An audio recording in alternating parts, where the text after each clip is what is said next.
شروع کرتی ہوں اللہ تعالیٰ کے نام سے جو بڑا مہربان اور نہایت رحم کرنے والا ہے۔ خواتین و حضرات، آج آپ کے حضور پیش ہے عصمت چغتائی کا ایک بہت ہی مشہور افسانہ جس کا عنوان ہے ننھی کی نانی۔ ننھی کی نانی کا ماں باپ کا نام تو اللہ جانے کیا تھا، لوگوں نے کبھی انہیں اس نام سے یاد نہ کیا۔ جب چھوٹی سی گلیوں میں ناک سڑسڑاتی پھرتی تھیں تو بفاتن کی لونڈیا کے نام سے پکاری گئیں، پھر کچھ دن بشیرے کی بہو کہلائیں، پھر بسم اللہ کی ماں کے لقب سے یاد کی جانے لگی، اور جب بسم اللہ جاپے کے اندر ہی ننھی کو چھوڑ کر چل بسی تو وہ ننھی کی نانی کے نام سے آخری دم تک پہچانی گئی۔ دنیا کا کوئی ایسا پیشہ نہ تھا جو زندگی میں ننھی کی نانی نے اختیار نہ کیا۔ کٹورا گلاس پکڑنے کی عمر سے وہ تیرے میرے گھر میں 2 وقت کی روٹی اور پرانے کپڑوں کے عوض اوپر کے کام پر دھر لی گئیں۔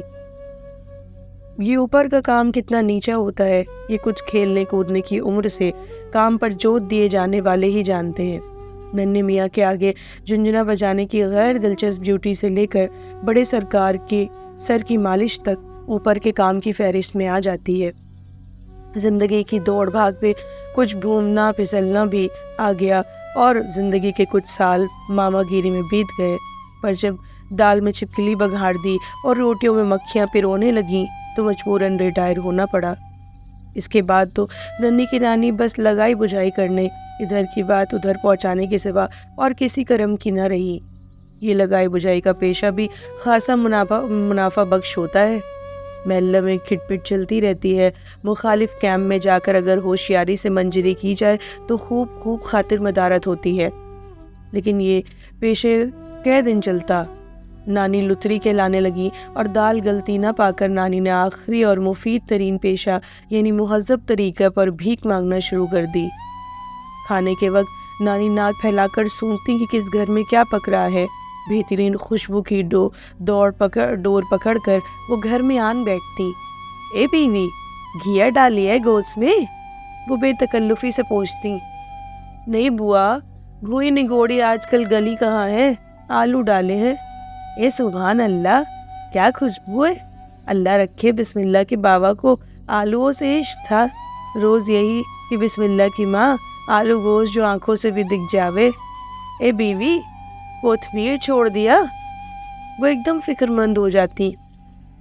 نہیں بوا، کوتمیر نگوڑا سب مارا گیا، موا سکے کا کتا کیاری میں لوٹ گیا۔ ہے بغیر کوتمیر کے بھلا آلو گوشت کیا خاک مزہ دے گا؟ حکیم جی کے یہاں منو لگا ہے۔ اے نہیں، نانی حکیم جی کے لوڑنے نے کل شبن میاں کی پتنگ میں کٹکی لگا دی، اس پر میں نے کہا خبردار جو چھجے پہ قدم رکھا تو۔ اے میں کوئی تمہارے نام سے تھوڑی مانگوں گی، اور نانی برقع سنبھال لی، سلیپری سٹ پٹاتی حکیم جی کے یہاں جا پہنچتی، دھوپ کھانے کے بہانے کھسکتی کیاری کے پاس منڈیر تک پہنچ جاتی، پہلے ایک پتی توڑ کر سونگنے کے بہانے چٹکی میں مسلتی۔ حکیم جی کی بہو کی آنکھ بچی اور مارا نانی نے کوتمیر پر پٹکا۔ کوتمیر مہیا کرنے کے بعد ظاہر ہے 2 نوالے کے حقدار ہو ہی جاتی۔ نانی اپنے ہاتھ کی صفائی کے لیے سارے محلے میں مشہور تھیں، کھانے پینے کی چیز دیکھی اور لقمہ مار گئیں، بچے کے دودھ کی پتیلی منہ سے لگائی، 2 گھونٹ گٹ لیے، شکر کی پھنکی مار لی، گڑ کی ڈیلی تالو سے چپکا لی، مزے سے دھوپ میں بیٹھی چوس رہی ہیں، ڈلی اٹھائی نیفے میں اڑس لی، 2 چپاتیاں لیں اور آدھے نیفے کے ادھر ادھر اوپر سے موٹا کرتا آہستہ آہستہ حسب معمول کراتی کوپتی کھسک گئیں۔ سب جانتے تھے پر کسی کو منہ کھولنے کی ہمت نہ تھی، کیونکہ نانی کے بوڑھے ہاتھوں میں بجلی کی سی سرعت تھی اور بے چپائے نکل جانے میں وہ کوئی عیب نہ سمجھتی تھیں۔ دوسرے ذرا سے شے پر ہی فیل مچانے پر تل جاتی تھیں اور اتنی قسمیں کھاتی، قرآن اٹھانے کی دھمکیاں دیتی تھیں کہ توبہ بھلی، اب کون ان سے جھوٹا قرآن اٹھوا کر اپنی قبر میں بھی کیڑے پڑوائے۔ لتری، چور اور چکمہ باز ہونے کے علاوہ نانی پرلے درجے کی جھوٹی بھی تھی۔ سب سے بڑا جھوٹ تو ان کا وہ برقع تھا جو ہر دم ان کے اوپر سوار رہتا تھا۔ کبھی اس برقعے میں نقاب بھی تھی، پر جو ہم محلے کے بڑے بوڑھے چل بسے یا نیم اندھے ہو گئے تو نانی نے نقاب کو خیر بات کہہ دیا، مگر کنگورو دار فیشن ایبل برقعے کی ٹوپی ان کو کھوپڑی پر چپکی رہتی۔ آگے چاہے مہین کرتے کے نیچے بنیان نہ ہو، پر پیچھے برقع بادشاہوں کی جھول کی طرح لہراتا رہے، اور یہ برقع صرف سطر ڈھانکنے کے لیے ہی نہیں تھا